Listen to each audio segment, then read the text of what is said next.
to talk about how a leader should not be bossy.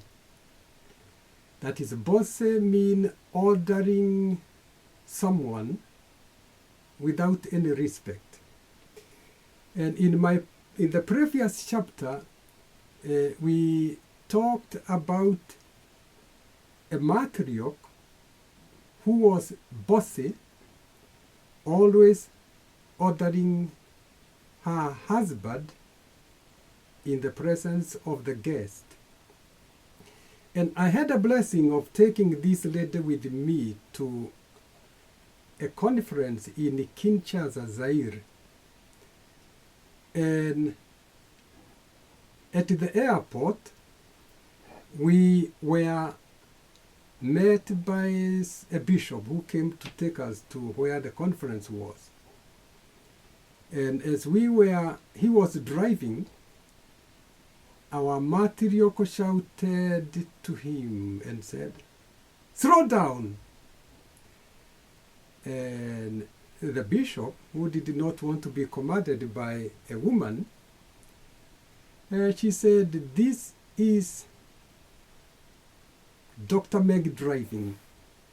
He had very little English, and then the matriarch shouted and said, "Slow down, we do not want to die."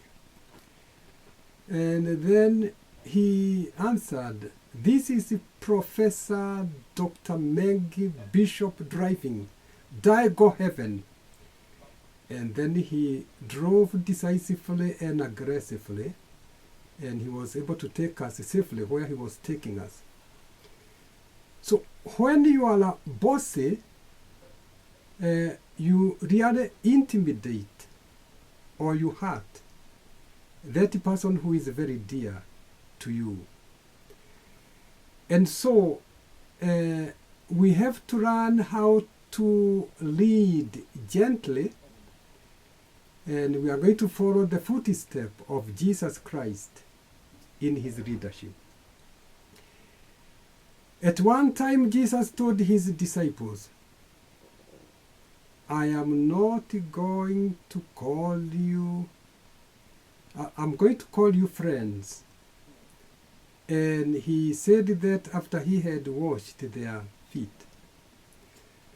So instead of being bossy, you need to be gentle, and even doing some of the services, like the one which Jesus did of washing the disciples' feet.